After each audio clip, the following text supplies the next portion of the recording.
வணக்கம். நான் தமிழாளி Kennedy Jacqueline பேசுகிறேன். இன்றைய தலைப்பு கம்பர், அம்பிகாவதி, அமராவதி. கம்பர் தஞ்சையில் பிறந்தவர். கம்பர் வீட்டு கட்டுத்தெறியும் கவிபாடும் அவருடைய ஆற்றலை கண்டு சோழ மன்னன் அவருடைய பாடலை அங்கீகரித்து தன்னுடைய நிலத்தில் ஒரு சில பகுதிகளை கொடுத்து கம்ப நாடு என்று பெயரிட்டு அழைத்தானாம். அவ்வளவு சிறப்பு வாய்ந்தவர், சொல்வளம் மிகுந்தவர். அதை தான் பாரதியாரும் கூறுகிறார். கல்வி சிறந்த தமிழ்நாடு, புகழ் கம்பன் பிறந்த தமிழ்நாடு என்று. அந்த சிறப்பு வாய்ந்த அந்த கம்பரின் நிலைமை கடைசியில் என்னவாகியது என்பதை பற்றி கூறுகிறேன். கம்பராமாயணத்தை இயற்றிய கம்பரின் நிலைமை, தன்னுடைய மகன் அம்பிகாவதி, இவனும் கவி பாடுவதில் வல்லவன்தான். ஒரு நாள் அரண்மனையில் கன்னி மாடத்தில் நின்று அமராவதி அந்த தெருவழியே சென்று கொண்டிருக்கும் அம்பிகாவதியின் அழகை கண்டு வியந்து நிற்கிறாள். யாரோ ஒருத்தர் நம்மளை பார்த்தா என்ன பண்ணுவோம், நம்மை அறியாமலே நாம் திரும்பி பார்ப்போம் தானே. அந்த மாதிரி அம்பிகாவதியும் அமராவதியை நோக்கினான்.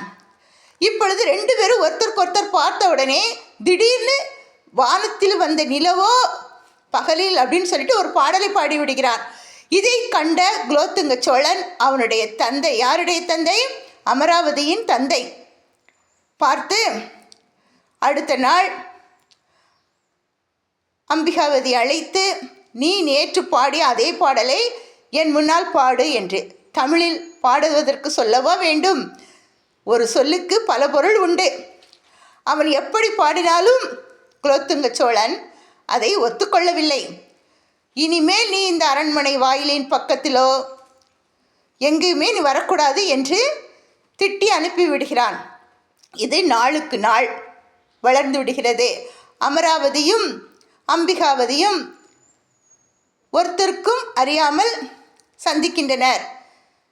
இதை தோழிகள் மூலமாக குலோத்துங்க சோழன் அறிந்து, இதை நாம் எப்படி தடுப்பது என்று கம்பரிடமும் கூறுகிறார். உன்னுடைய மகன் செய்யும் செயல் எனக்கு பிடிக்கவில்லை, எனவே நீ அவனை கண்டித்து வை என்று.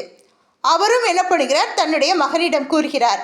அவன் மகனோ கம்பராமாயணத்தில் சீதையும் ராமனும் மட்டும் அண்ணனும் நோக்கினான் அவளும் நோக்கினாள் என்று எழுதினீர்களே, அங்கு மட்டும் காதலை வரவேற்கும் நீங்கள் உங்கள் வீட்டில் மட்டும் ஏன் வரவேற்க மாட்டிருக்கிறீர்கள் என்று கூறி அவன் திட்டினானாம். இவரும் எதுவும் இல்லாமல் சொல்லி பார்த்தார், முடியவில்லை.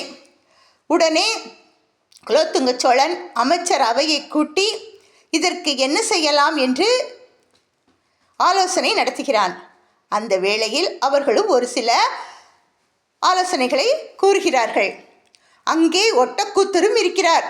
ஒட்டக்கூத்தருக்கு எப்பொழுதுமே கம்பர் மேல் கொஞ்சம் என்றைக்குமே புகழுடையவர்கள் விரும்ப மாட்டார்கள்.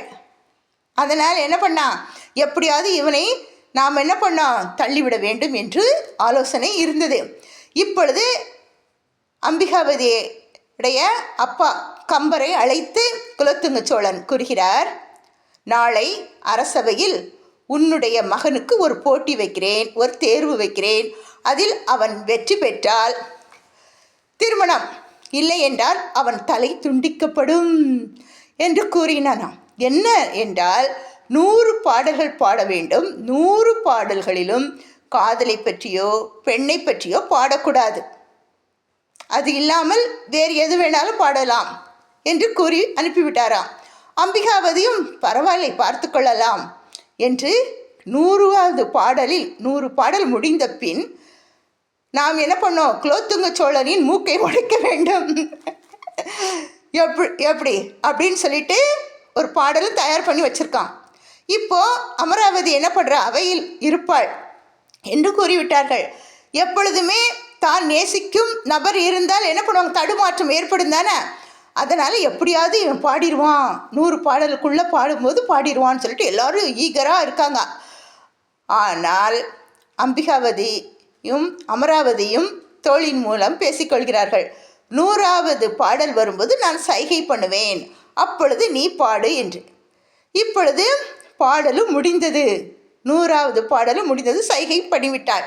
உடனே இவன் அமராவதியை பலவாறாக அழகாக வர்ணித்து பாடுகிறான். பாடியவுடன் குலோத்துங்க சோழன் அவையில் இருந்த ஒட்டக்கூத்தர், இது 100வது பாடல் அல்ல, கடவுள் வாழ்த்தை கணக்கில் வைத்தால் தான் இது 99வது பாடல் தான் என்று கூறிவிட்டான். உடனே மரண தண்டனையும் கூறிவிட்டார்கள். இப்பொழுது அமராவதியும் துடிக்கிறாள், கம்பரும் துடிக்கிறார்கள். நிறைவேற்றி விட்டார்கள். இந்த நிறைவேற்றி விட்டவுடன் இனிமேல் நான் யாருக்காக வாழ வேண்டும் அப்படின்னு சொல்லிட்டு அவன் தலையை துண்டிக்கப்பட்ட பின் நான் வாழ்வது ஏன் என்று கூறி அழுது புரண்டு விழுந்து அங்கேயே உயிர் துறந்து விடுகிறாள். கம்பர் வருகிறார் வீட்டிற்கு. வந்தால் அங்கே வீட்டில் அல்லோல கல்லோல பட்டு கிடக்கு. குடிசை வீடு தான், ஆனால் செல்வந்தராக தான் இருந்தார். ஏன்னா அவர் தத்தெடுத்து வளர்த்துருக்குறாங்க அந்த காலத்தில். அது சொந்த சொத்தும் இருக்குது, இதுவும் இருக்குது, வயல்வெளி. அப்போ அவருக்கு ஒரு சந்தேகம், வர வழியில் குதிரை குழம்பு கால் இருக்கே, கால் தடமாக இருக்கே, யார் வந்திருப்பான்னு சொல்லிட்டு அவர் வீட்டுக்கிட்ட போகிறார். அவருடைய மகள் தனிமையில் இருக்கிறாள். அமராவதியின் அண்ணன், என்னுடைய தங்கையே இறந்த பின் உனக்கு எதற்கு தங்கை என்று கூறி அவளை நாம் கெடுத்துவிட வேண்டும் என்று குதிரையில் வருகிறான். இதை அறிந்த அந்த கம்பரின் மகள் ஓடி ஒளிகிறாள். எங்கே ஒளிகிறாள் என்றால், நம்ம ஊர்லெலாம் பார்த்திங்கன்னா கிராமங்களில் பெரிய குலுக்க மாதிரி இருக்கும். அந்த குலுக்கையில் பார்த்திங்கன்னா ஒரு ரூம் இருக்கும். அந்த ரூமு ஃபுல்லாக குலுக்கையில் தான் இருக்கும். அப்புறம் மூட்டையெல்லாம் கட்டிலாம் வைக்க மாட்டாங்க, அதுக்குள்ளே போடுவாங்க அந்த கேழ்வரகுகள், தானியங்கள், கேப்பெல்லாம் இருக்குல்ல. கேப்பைன்னா என்னது தெரியுமா? கேப்பைன்னா ஆரியன்னு சொல்லுவாங்க. அந்த கேப்பை என்ன பண்ணுவாங்க, அதுக்குள்ளே கொட்டி வச்சுருப்பாங்க. 100 மூட்டை 200 மூட்டைனாலும் பிடிக்கும். அதுக்குள்ளே என்ன பண்ணுறா, அது ஏணி இருக்கும். அந்த ஏணி வச்சு தான் ஏறி எடுக்கணும். அங்கே ஏணியில் அவள் வீடெல்லாம் மொழிகி இருக்கிறா. மொழிகிட்டு இருக்கும்போது இவன் வந்தான். உடனே என்ன பண்ணுறா, ஓடி போய் ஒளிஞ்சிக்கலான்னு அதுக்குள்ளே போகிறா பாருங்க. அது முங்கிருது. சடன்னு அவள் மேலே எல்லாமே உள்ளுக்குள்ளே குதிச்சா என்ன ஆகும், எல்லாம் அவளை முக்கிறது. இப்போ கம்பரு வராரு, வந்து பார்க்குறாரு, தன் மகளை காணவில்லை. ஆனால் அவள் மொழிகி இருக்கிற அந்த கால் தடம் இருக்குது. அந்த தடத்து வழியாக போனால் அந்த குலுக்கைக்குள்ளே அவள் விழுந்து இறந்துருக்குறா. எப்படி இருக்கும், துடிச்சு போகிறாரு.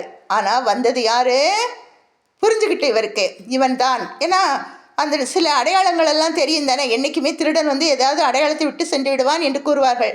அதே போல் அந்த அடையாளத்தை கண்டுபிடித்து விடுகிறார். உடனே என்ன பண்ணுறார், நேர குலோத்துங்க சோழன்கிட்ட போயிட்டு, மன்னனு நீயோ, வளநாடு உனதோ, உன்னை எண்ணியா தமிழை ஓதினேன் அப்படின்னு சொல்லிட்டு மண்ணை எடுத்து தூற்றி விட்டு சென்று விட்டாராம். குரங்கு ஏற்றுக்கொள்ளாத கொம்பு உண்டோ என்று கூறி, என்றும் தமிழ் தலை நிமிர்ந்து தான் நிற்கும். தமிழுக்கு வந்த தண்டனை பார்த்தீங்களா, எவ்வளோ பெரிய தண்டனை. இதை கேட்ட பின் லைக் பண்ணுங்கள், ஷேர் பண்ணுங்கள், சப்ஸ்கிரைப் பண்ணுங்கள். நன்றி, வணக்கம்.